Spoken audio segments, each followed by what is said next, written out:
Vraiment toutes nos excuses, vraiment, parce que la deuxième période vient à l'instant de redémarrer. Vous n'avez pas manqué grand-chose, seulement le renvoi argentin, des Argentins qui mènent 17-3.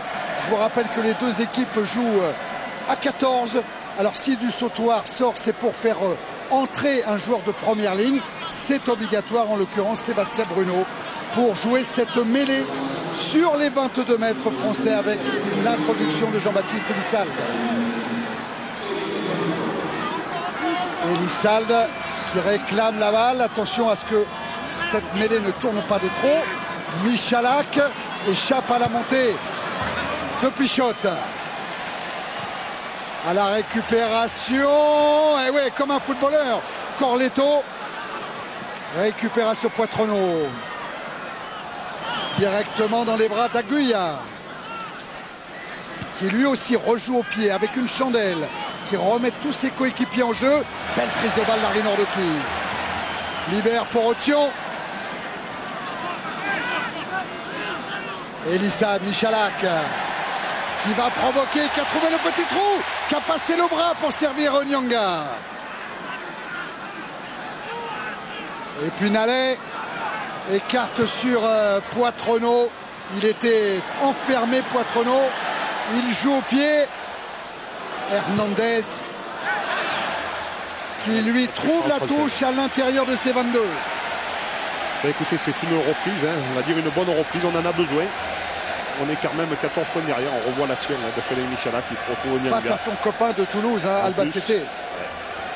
Thierry, oui, Fabrice. Vous savez que c'était certainement la mi-temps la plus courte, dans le vestiaire de la Coupe du Monde. 8 minutes 50. Et voilà. Mais vraiment encore toutes nos excuses pour avoir raté ce coup d'envoi. La remise en jeu de Sébastien Bruno. Allez, une touche importante pour lui. Avec un ballon pris par Harry Nordoki. On reste debout côté français. Pour l'instant, on est encore bien unis. Ouais, avec un ballon hors de portée des défenseurs. Regardez le bras par exemple de Vernet Basualdo. On le voit très bien sur l'image. Essaye de gêner. Mais on insiste côté français, attention de ne pas se faire pousser vers la touche. On est obligé de sortir le ballon. Ouais, Elissalde directement sur Scrella. Pris par Durand. Ah, il a des difficultés, Elissalde, pour extraire ce ballon. Mêlée, introduction France.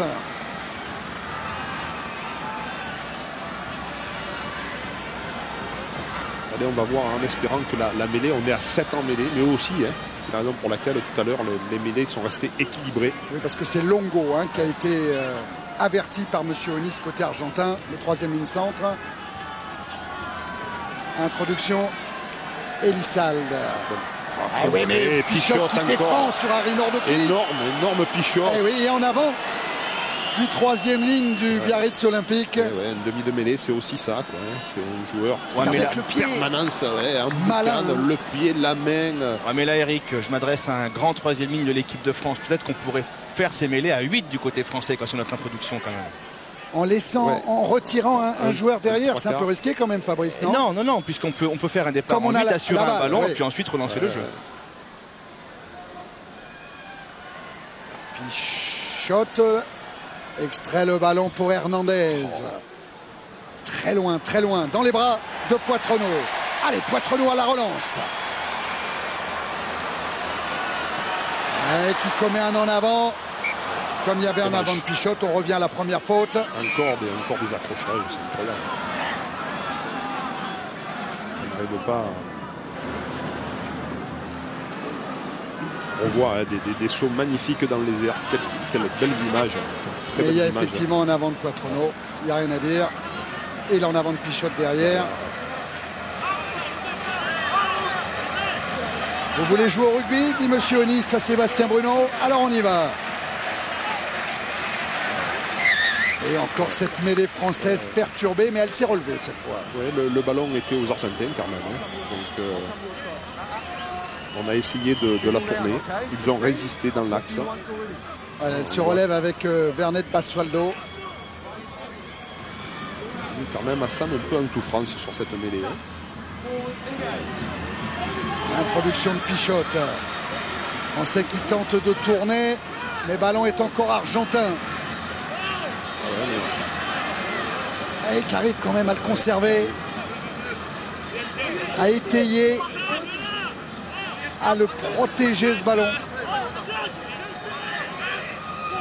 Sortie encore pour Hernandez, qui joue très loin dans le dos de Dominici, qui trouve une touche somptueuse. Rapidement joué. Poitrenaud, Rougerie. Rougerie qui va défier avec Scrella maintenant. Elissalde. Michalak jusqu'à Poitrenaud. Faut l'extraire cette balle. Faut aller la chercher. Et la grosse défense de Contepomi. Ballon qui a été joué au pied et qui sort. Grosse défense de l'Argentine. Énorme défense. Ouais, ils sont toujours là, il y a toujours une main, hein, vous le soulignez tout à l'heure, il y a toujours quelqu'un qui vient au milieu, on le voit là, pof. Il est sur Elissalde, il récupère le ballon et derrière ça transforme vite le jeu. Joue intelligemment au pied. Sur la limite quand même Eric, hein, sur les regroupements, j'ai vu des mains traîner sur le ballon. Toujours. Mais vraiment c'est limite. Hein. C'est pas d'aujourd'hui, ça fait 7 semaines que ça dure. Oui, mais d'agressivité, je suis désolé messieurs, mais à l'impact, on prend. Regardez ce que vous voulez. On reste pas sur le ballon en faisant le pont, on le protège pas. On prend des impacts. À partir du moment où on prend les impacts, on n'est pas sur le ballon. Ils viennent derrière, ils nous les récupèrent et voilà. Il n'y a que sur les ballons portés qu'on est bien pour l'instant. Voilà, la preuve avec Elissalde pour Michalak qui évite la montée d'Hernandez pour jouer le coup extérieur sur Poitrenaud. Et il est passé, Poitrenaud. Il a Nyanga à sa droite, il a préféré jouer à gauche avec Marty. Il faut sortir la balle vite. Voilà. C'est ce que fait Elissalde. Insister petit côté, le coup de pied de Poitrenaud, la couverture de Pichotte. Mais là, les Français ont gagné du terrain. Il faut des gestes individuels comme Poitrenaud sur les appuis et les jus et les cannes pour arriver à prendre des intervalles et des trous et de retrouver le soutien derrière. Vous voyez tous les bleus bien placés, bien profonds. On ne fait plus de place latérale, il n'y aura plus d'interception, mais en tout cas, ça permet de créer des phases de jeu. On va revenir à la touche. Joué par Vernet Basualdo. Raccourci. Ah ouais, prise par Nallet devant Albacete. Bruno pour Nyanga. Scrella qui a voulu croiser avec Marty. En avant français, avantage laissé aux Argentins.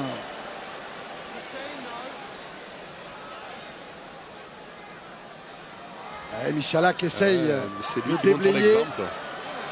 Hernandez qui a échappé à Rougerie.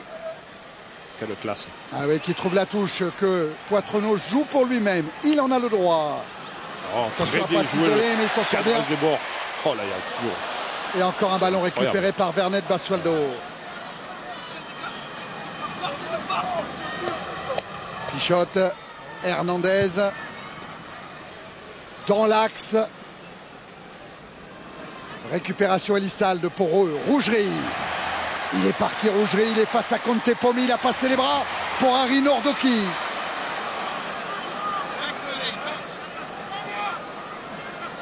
Elissalde encore pour animer le jeu avec Bruno, Elissalde, Michalak. Dominici qui va s'enferrer sur Vernet Basualdo. Il y avait deux costauds qui traînaient par là. Il les a pris sur le rame. Et oui, Roncero fait signe à l'arbitre qui ne touche plus le ballon. Ça permet à Elissalde de jouer avec Lionel Nallet. Et la défense argentine toujours présente. Il a raison, Thierry Lacroix, sur les impacts. Ils sont là, les Pumas. Elissalde, Rougerie. Quel caramel! Quel carton encore de Contepomi, me semble-t-il, qui a commis un en avant sur ce coup-là. Effectivement, la notion d'agressivité est à tous les points d'impact, et on le voit là. Carton terrible sur Rougerie. Ouais, c'est Longo, hein. On connaît la dimension physique de Rougerie. Ah, il faut y aller. Hein. Ouais. Ça souffle du côté argentin, il y a du dégât. La Roncero a un genou à terre. Et aussi, je crois que c'est le talonneur Vernet Basualdo, qui est en train de récupérer un petit peu. Mais Felipe Contepomi qu'on a vu plaquer 2 fois en 2 minutes. Avec Longo aussi. C'est l'image de la défense de l'Argentine. Oh, il y est allé. Hein. Ah ouais. Image terrible. Thierry? Oui. Il y a Rémi Martin qui vient de faire son entrée pour remplacer en fait Raphaël Ibanez qui va pas. Ça veut dire que Bruno va rester dans la cage. Voilà, voilà. Allez, je vais en profiter pour vous poser la question du jour parce qu'en plus il y a un chèque de 10 000 € à gagner. 10 000 €. Le capitaine Raphaël Ibanez qui vient de sortir joue sans doute ce soir son dernier match de Coupe du Monde avec le 15 de France. Combien de fois a-t-il été sélectionné avec les Bleus? Vous envoyez votre réponse par SMS au 72 500 ou vous appelez le 39 80. Chèque de 10 000 € à gagner. Pour vous souvenir, Ibanez compte autant de sélections que Bernard Laporte en équipe de France. C'est le même nombre. Mais les Françaises encore un peu chahutées. Ouais, qui tourne la mêlée. Mêlée à l'Argentine qui récupère la balle. On change l'introduction encore une fois. Mais là, il va y avoir, je pense, une très belle poussée axe de la part des Français, parce que la première ligne, là, avec Bruno, va amener un peu de sang frais à cette première ligne. Parce que Bruno, Fabrice peut presque jouer pilier aussi. C'est un pilier de formation. D'ailleurs, vous avez vu la mêlée française. On a décidé du côté français de mettre la pression sur Omar Hassan, qui est quasiment au point de rupture là. Et 36 ans, Omar Hassan. Le plus vieux des Argentins. Oh, il a du mal à se faire respecter, monsieur Onis, pour ses mêlées. Il va redonner les 4 commandements. Flexion, touchez-vous, pause, engagez-vous. Et après l'introduction. Défense d'Elissalde sur Longo, aidé par Martin. Pichotte, Hernandez, Contepomi. Et on est revenu à l'intérieur. Ballon récupéré par les Bleus. Bruno. Dominici qui change l'orientation vers Michalak. Contraint de jouer au pied Frédéric Michalak, mais avec... Non, pas de touche. Il est tombé sur Martin Aramburu, qui lui trouve la touche. Rapidement joué par Michalak. Watrono servi par Dominici. On rend encore le ballon à Corletto. Hernandez. Rougerie maintenant. Il a Nyanga et Dominici pour l'aider. Il joue par-dessus pour lui-même. Récupération Corletto. Attention, il y a du gaz. Et il est passé, Nani Corletto. Oh oui, il a des jambes. Les cannes. Oh oui, il a des jambes. Et il a le sens du jeu. Et il a les cannes. Ça se prolonge sur Albacete. Hernandez. À l'extérieur, là-bas, il y a un boulevard pour Felipe Contepomi. Et il y a Martin Aramburu. Et c'est des Argentins. J'avais parlé au journal de Claire Chazal, de Corletto. Ne lui donnez pas les ballons pour la contre-attaque. C'est un joueur qui va vite, c'est un joueur qui fait la différence. Vous l'avez vu, quand on lui donne un ballon en plus en avançant par un jeu au pied un petit peu aléatoire, on dira. Et bien derrière, c'est toute sa course qui remet, qui remet tous les bleus et blancs devant lui dans les positions. Je t'attire vers la balle bord de touche et derrière je retrouve le soutien, je passe par-dessus. Voilà, je fais ce que je veux. Et Hernandez qui va allonger parce qu'il a vu qu'à l'extérieur il y avait un coup à jouer. Felipe Contepomi pour Martin Aramburu. Son deuxième essai en Coupe du Monde. Lui qui a été champion de France avec le Biarritz Olympique et qui joue aujourd'hui à Perpignan. Tout y est raffut sur Christophe Dominici. Il sort les cannes, il joue crochet. Il voit le jeu, il arrête les joueurs, il remet à l'intérieur. Et là, la balle s'envole et se retrouve dans notre but. Et bien ça va ressembler à une petite punition. C'est un sacré coup de marteau qu'on prend sur la tête. Felipe Contepomi, déjà à l'heure actuelle le meilleur marqueur de points de cette Coupe du Monde, un point de plus que Percy Montgomery. Qui va peut-être alourdir son total. Non, cette fois elle est à côté. On en reste à 22-3. Les 3 essais argentins. Ouais, Fabrice. Thierry, changement, c'est Jean-Baptiste Elissas qui est épuisé là, qui laisse sa place à Mignoni, à la mêlée de l'équipe de France. Et la joie de Marcelo Lofreda au centre. Lui qui a été 12 fois capitaine des Pumas. C'est un ancien centre et qui depuis 2000 dirige cette équipe d'Argentine avant de partir à Leicester, le club anglais, la saison prochaine.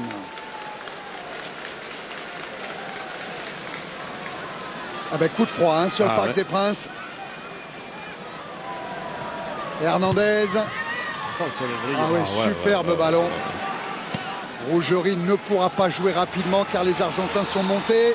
Voilà Pierre Mignoni. Il y a une intelligence de jeu dans les coups de pied de Juan Martín Hernández. Une fois extérieur sur la pointe, une fois sur la pointe, une fois bien extérieur de pied vrillé comme vous venez de voir. Tout dépend de la situation dans laquelle il est.